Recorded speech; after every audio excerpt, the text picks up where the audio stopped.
چشماتو ببند و یه لحظه تصور کن که توی ایران قدیم زندگی میکنی، جایی که اسم رستم، اون پهلوان بزرگ، از دروازه های کاخ شاهان تا گوشه گوشه دشت ها و کوه ها میپیچه.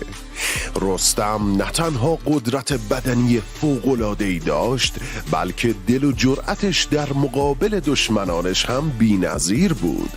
از نبرد با اژدها تا جنگ‌های بزرگ با دشمنان سرسخت، هر بار که اسمش می اومد همه میفهمیدن که باید منتظر یه پیروزی باشند.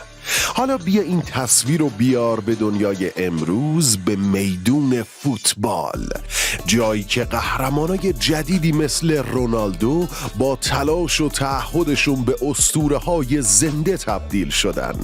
رونالدو از روزایی که تو کوچه های پرتغال با یه توپ ساده تمرین میکرد تا حالا که تو بزرگترین ورزشگاه‌های دنیا بازی میکنه، هیچ وقت دست از تلاش بر نداشته.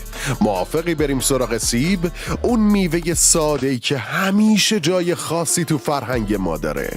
تو سفره 7 سین سیب نماد سلامتیه. این کارت یه قصه است، قصه رستم و رونالدو، قصه پهلوان هایی که برای باورهاشون می جنگن.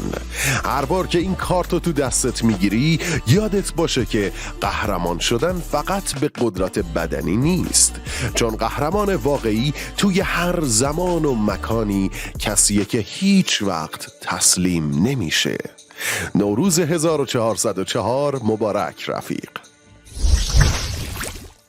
کیندی فوتبال.